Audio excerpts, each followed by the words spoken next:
Price God. ஆண்டவர் இயேசு நாமத்தினாலே வாழ்த்துக்கள். வசனத்தை வாசிக்கிறேன். யோவான் சுவிசேஷம் 10ஆம் அதிகாரம் வசனம் 9. நானே வாசல், என் வழியாய் ஒருவன் பிரவேசித்தால் அவன் ரட்சிக்கப்படுவான், அவன் உள்ளும் புறம்பும் சென்று மேய்ச்சலை கண்டடைவான் என்று சொல்லி இங்கே கர்த்தருடைய வார்த்தை பார்க்கிறோம். மேய்ச்சலை கண்டடைகிற ஒரு வாழ்க்கை குறித்து இங்கே ஆண்டவர் பேசுகிற வார்த்தையை பார்க்கிறோம். ஆகவே வாசல் இயேசுவாக இருக்கிறார். I am the gate, I am the way. நானே வழியாக இருக்கிறேன், நானே வாசலாக இருக்கிறேன். ஒருவன் எனக்குள்ளிருந்து உட்பிரவேசிக்க வேண்டும். நான் ஒரு வீடு, வீட்டுக்கு வாசல் உண்டு. வீட்டுக்கு வீடு வாசல் படின்னு சொல்லுவாங்க. எல்லா வீடுகளுக்கும் வாசல் உண்டு, எல்லா பில்டிங்க்கும் வாசல் உண்டு. வாசல் இல்லாத வீடு கட்ட முடியாது. ஒவ்வொரு வீட்டுக்கும் ஒரு வாசல் இருக்குது. வாசல் இருந்தால் தான் உள்ளே போக முடியும். வாசல் இருந்தால்தான் பொருட்களை கொண்டு போக முடியும், வாகனத்தை கொண்டு போக முடியும், ஆட்கள் போக முடியும், வர முடியும். ஒரு வீட்டுக்கு வாசல் எவ்வளவு முக்கியமோ அதே போல் ஒரு மனுஷனுக்கு ஆண்டவராகிய இயேசு மிக முக்கியம். நானே வாசலாக இருக்கிறேன். ஒருவன் என் வழியாய் உட்பிரவேசித்தால், ஒருவன் என் மூலமாய் உள்ளே பிரவேசித்தால் அவன் ரட்சிக்கப்படுவான். அப்போ அவர் மூலமாய் ஒருவன் உள்ளே போகணும். ஒரு ஆடு இருக்குன்னு சொன்னால், ஒரு ஆட்டு மந்தை இருக்குன்னு சொன்னால் அது ஒரு கிடங்கு இருக்கும். அந்த ஆடுகளெல்லாம் உள்ளே கொண்டு வருவதற்கு அந்த ஆட்டை உள்ளே விடுகிற பொழுது மேய்ப்பனானவன் ஆட்டை அது உள்ளே விடுவார். ஆடு ஒவ்வொன்றா மாலை நேரத்தில் உள்ளே போகும். உள்ளே போய் அந்த கிடங்கு முழுவதுமாக உள்ளே போய் அது ஆடுங்க தங்கியிருக்கும். அப்போது ஆண்டவராகிய இயேசு இன்றைக்கு இருக்கிறார். அவர் மூலமாக நம்ம சபைகளுக்குள்ளே போகிறோம், தேவனுடைய வீட்டுக்குள்ளே போகிறோம், ஆலயத்துக்குள்ளே போகிறோம். அவர் மூலமாகத்தான் போக முடியும். கர்த்தருடைய நாமம் பலத்த துருகம், நீதிமான்களுக்குள்ளே ஓடி சுகமாக இருப்பான்.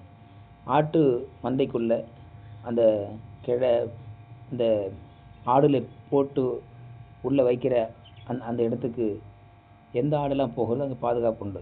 மேய்ப்பனுடைய பாதுகாப்பு அங்கே இருக்கிறது. அப்போது அங்கே வாசல் மிக முக்கியம். இன்றைக்கு நமக்கெல்லாம் வாசல் இயேசு. அவர் மூலமாக உள்ளே பிரவேசிக்கிற பொழுது அவர் வாசல் நமக்கு பாதுகாப்பாக இருப்பார்.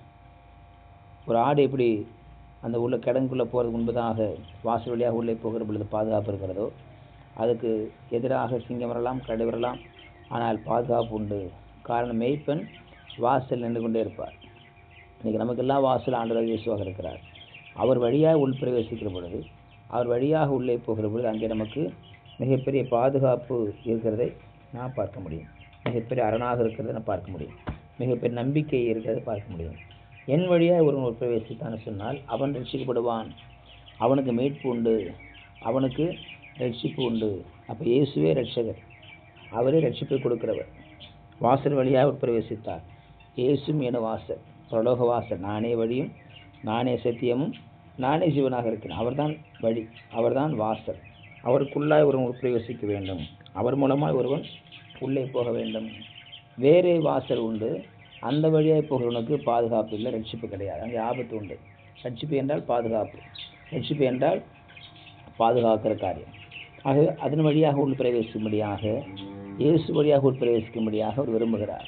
இயேசுவோடு கூட, இயேசுவினோடே உள்ளே போக முடியாது அவர் விரும்புகிறார்.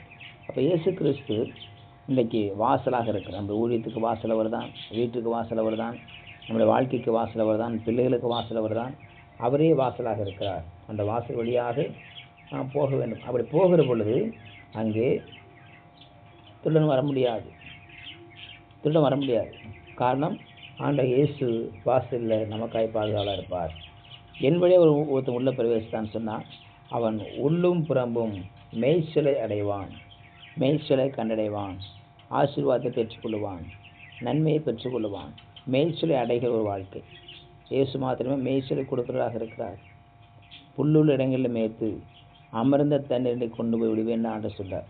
அப்போ அவரோடு கூட அவருடைய மந்தையில் நாம் ஆடுகளாக இருக்கிற பொழுது, நமக்கு அவர் மேய்ப்பனாக இருக்கிற பொழுது நமக்கு நல்ல மேய்ப்பனாக இருப்பார்.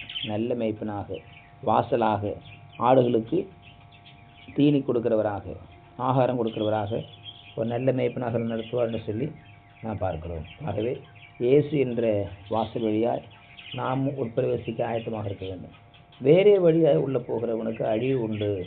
அங்கே திருடவும் கொல்லவும் அழிக்க மட்டுமே வருதானன்றி வேறு ஒன்றுக்கும் வரான்.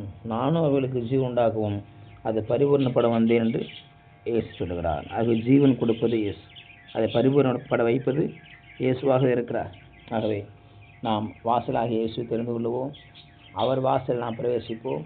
நமக்கு ரட்சிப்பும் பாதுகாப்பும் ஆசீர்வாதத்தையும் கொடுப்பார். மேய்ச்சலை நாம் கண்டடைய முடியும். பரிசுத்த பிதாவே, நாளுக்காக ஸ்தோத்திரம் பண்ணுகிறோம். நீர் எங்களுக்கு வாசலாக இருந்து வழியாக உட்பிரவேசிக்கிறோம். நல்ல மேய்ச்சலை தாரும். இயேசு நாமத்தில் பிதாவே, ஆமென். ஆமென். You will be successful.